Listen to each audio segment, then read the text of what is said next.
it's very important to talk around those critical elements in the context of the subject that we are talking about. As long as we go through it and we are assured that the Civil Aviation Authority is working with those 8 critical elements, then we can have the confidence to say that things are okay. The final one, which is the 8th critical element, is the resolution of safety concern. And it's that particular component that has brought us here today. The fact that we're having this meeting and having this engagement, yeah, actually, this is a physical exhibition of a drive to resolve an issue that has been identified.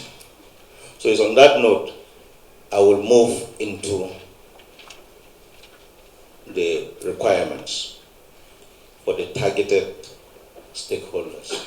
So the first one, from the eyes of the regulator, is the airline. Mandates the airlines to develop procedures for refueling of aircraft that must include procedures for eliminating fuel, detecting and eliminating fuel contamination, protection from fire, including electrostatic protection, and supervising and protecting passengers during refueling. So this is very important. So NCAA regulates, and NCAA regulates by promulgation of regulations. So this is very important for the airlines to hear very well, and just move ahead and implement it. And our surveillance is going to be focused on that. And we give kudos to some of the feedbacks that we've got from some of the airlines for the water they detected and fed the authority. So this is very, very important. Safety is delivered by the service provider. The second regulation is 9.4.1.4 that is targeted at the maintenance aspect of the airline. It requires them to include in their maintenance control manual procedures for controlling of refueling, including the quality of the fuel. So as far as regulatory controls are concerned, these are more than adequate.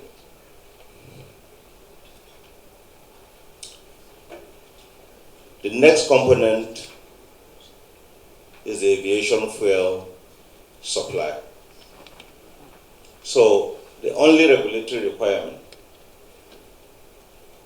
in the system is the economic regulatory requirement in 18.12.1.2F that stipulates requirements for allied businesses, and aviation fuel falls under that category. To this provision of the regulation, there are lots of responsibilities that are placed on the airport operator on this topic.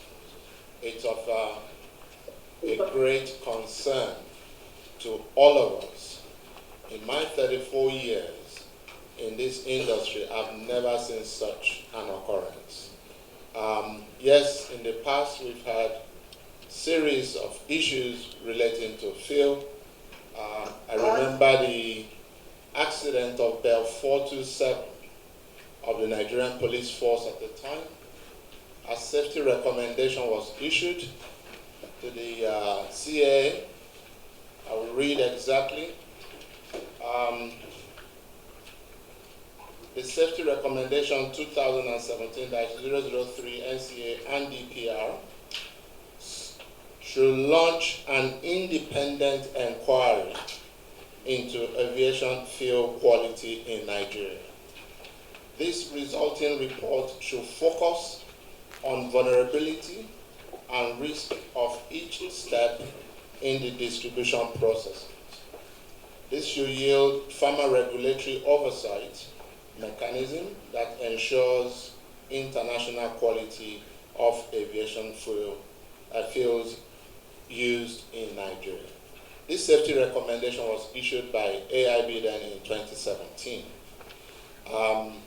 I think we are way behind, but this is the time that NCAA need to step up to ensure the oversight. Yes, I know the former DPR, I can't remember the name now, they have their own oversight, but within the aviation purview, I think it's the NCAA responsibility to ensure what goes on the aeroplane is of top quality. So I think it's the right time to step up the oversight, the regulatory function of the depot, the storage, transportation, and on top, the airline too has a responsibility.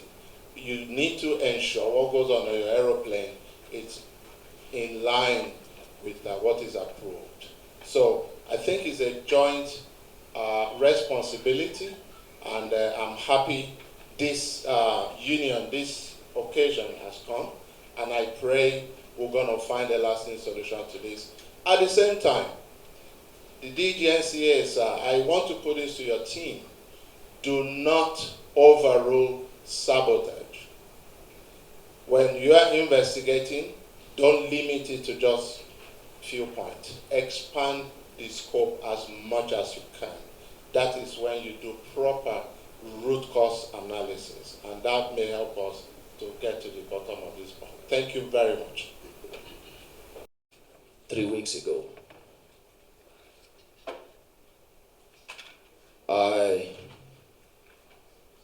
after getting that report, I couldn't sleep because an aircraft was filled with water and fuel. And the amount of water that was drained from the aircraft tank was so much that, I just couldn't imagine it. This is my 36th year in this industry. I've never come across this. And luckily, the aircraft was on ground. And shortly before the aircraft landed, the crew experienced fluctuation in the fuel gauges. And 10 minutes after landing, the APU shut down automatically. And you all can imagine what would have happened if that aircraft was still in the air. We will have, the two engines will have flamed out. And guess what? The aircraft will come down like a stone. With how many passengers? Over 100 passengers. I don't want to go beyond this. And now, a week after that, we got another report from another operator, another aircraft had fuel contamination. So, for those of us here in NCAA, we decided we must get into action. And what I want to say here is to assure, first, the industry players and the general public that we are on top of this game. We have been having sleepless nights trying to get to the root cause of these problems. And this is a collective effort. We can't do it all alone. We need to know now that we have enemies within. That means people getting adulterated fuel into the system. This should not be tolerated even outside aviation. But here, where we have airplanes flying, carrying everybody, all of us seated here could be in one airplane, going from point A to point B. And you can imagine if we get into these kind of problems. But we have resolved that we will get to the root cause of this.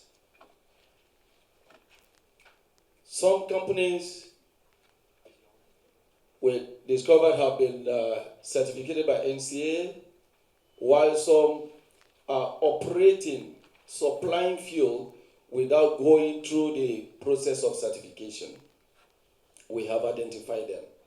Even as of this morning, I got a report that the NMPD, sorry, I don't know the new name now, yes, have discovered 2 companies that are likely to be the culprits. And what we will do from our end, because the NCAA oversight starts from the depot of the fuel depot until when the fuel is dispensed into the aircraft. And this is where we are going to take seriously. It is very, very critical. So identifying these suppliers, what we're going to do now is a verification exercise. Show us what you have in terms of certification, and then we will set up a team that will take all the marketers through this process, and will eliminate those who are not supposed to be on the airfield. We are not taking this lightly, because this is a matter of life involvement, and this is safety issue here.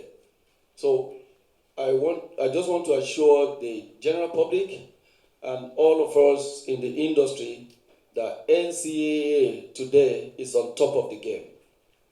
We will get to the root cause of it, and we will clear this cancer out of the system. Thank you very much. You said here, because one of the speakers was speaking, and I felt we were being a little bit defensive or protective of our own side. And you said that we are not here to be defensive. This should be a fact-finding mission, because it's no longer something to be toyed with. What happened a few weeks ago, like Engineer Bola had said, was scary. It was very, very scary. So we are not here to apportion blames. Like you said, you've set the tone of the meeting. We are here to look for ways of preventing such an occurrence again. And in doing so, we have to be open-minded. We don't have to shield anything, because we are talking about, it's a matter of life and death. We really need to be open-minded and call a spade where a spade exists, a shovel where a shovel exists. Now, anybody who saw the video of what happened should be bothered. That is why some of us left Lagos to come here, because of the seriousness we attach to this issue. Because just one, God forbid, just one thing out there, what affects one affects everybody. No one knows who will be there. So it's very scary. I'm asking, I know it's not the duty of NCAA to regulate, wholly those who are into this business. It is the net too long. I don't know what to understand it. Downstream something. It's too long. I know they finish. Understand that? Yeah. LNDPRA. So I will, honestly, we will advise.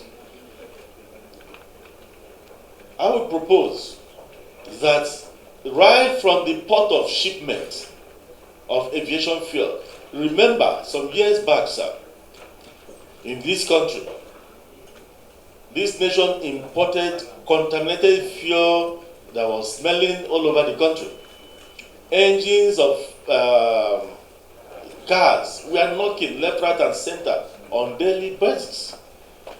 If you leave the fuel in your car, the next morning it clogs the entire valves and everything. It was like a gun. It was imported massively. So I will advise that besides leaving it in the hands of these people, maybe the regulatory agencies in charge of fuel and everything that concerns fuel should bring NCA inside too, so that right from the port of shipment, we start from there knowing the kind of quality of fuel they are bringing into the country when it concerns aviation fuel. Because planes do not fly on the ground, they fly in the skies. And any little thing, it will just fall like a pack of cards, stumbling like a stone downwards. So we need to take charge right from the port of shipment. And when these products arrive our seaports, sir, I propose that NCAA, because you're the final consumer, because you're the one in charge of airlines, so you're the final regulatory agency. If we leave it in the hands of others who may not really understand the intricacies of aviation, it might be dangerous. Maybe for the time being, we find a way of making sure there's NCAA presence. After all, we have all manner of uniforms at the seaports. You have forest guard even, and customs, everything is there.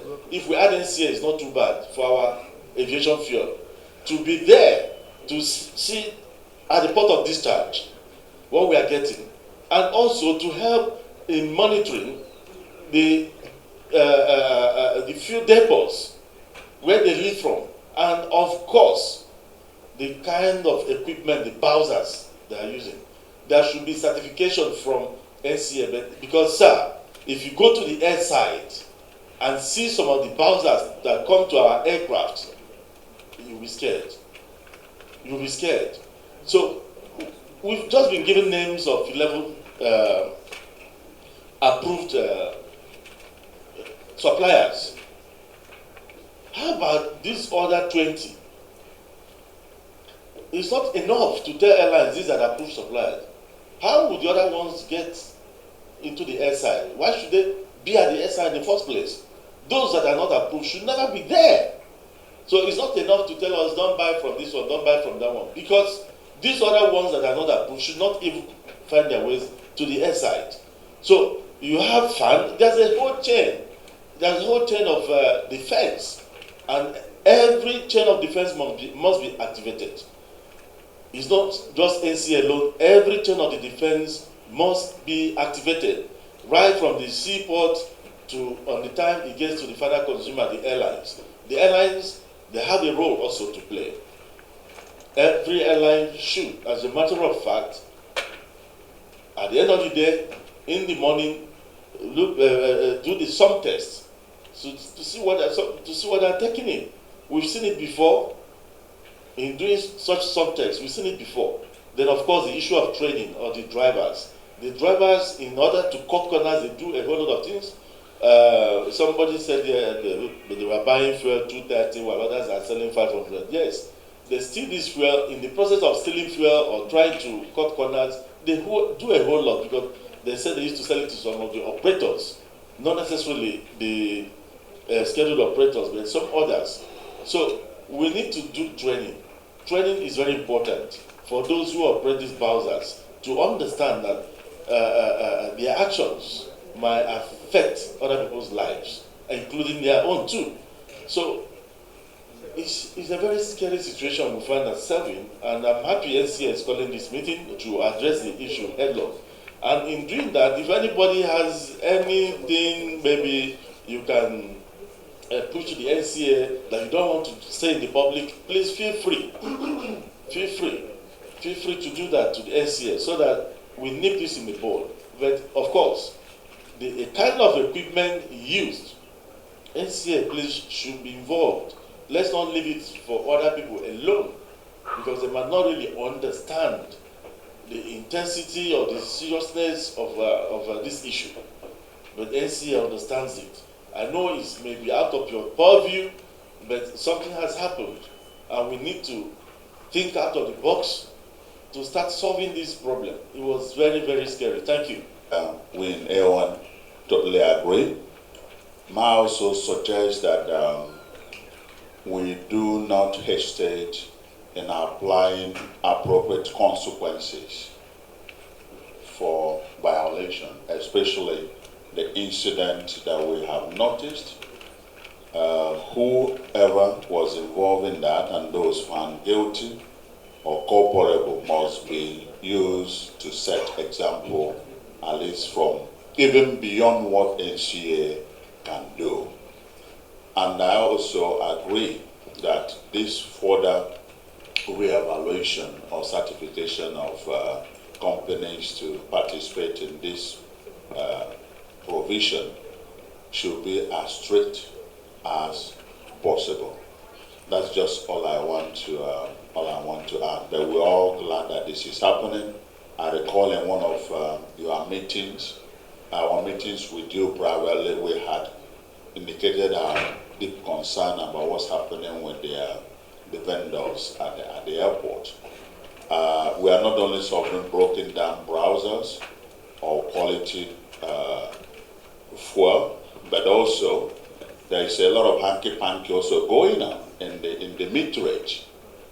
Please, I would like all that also to be included in this exercise.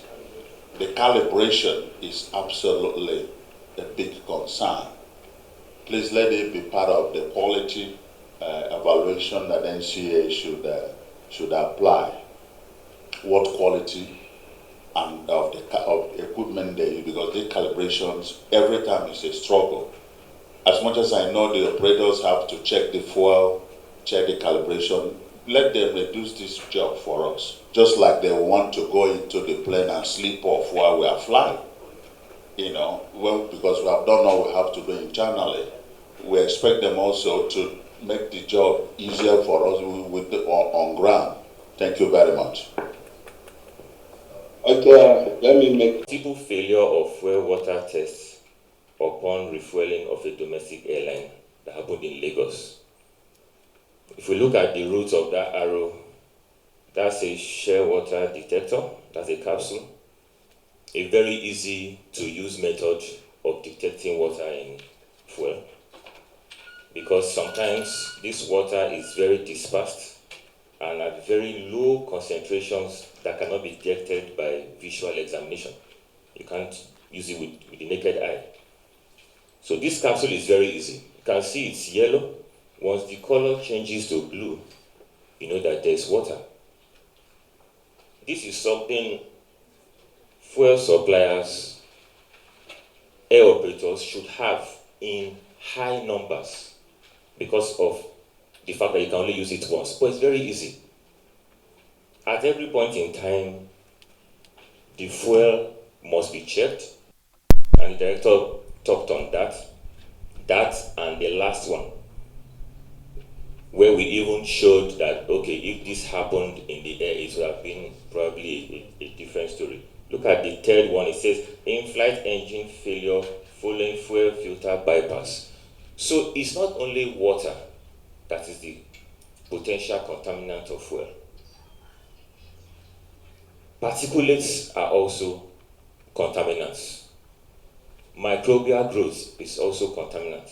Other petroleum products are also contaminants. In the second one, it is particulate. Because once the differential pressure, there's an increase in differential pressure across the engine filters, the pilots will get the indication in the cockpit of an impending bypass. And when does that happen? That is when the fuel flow is highest.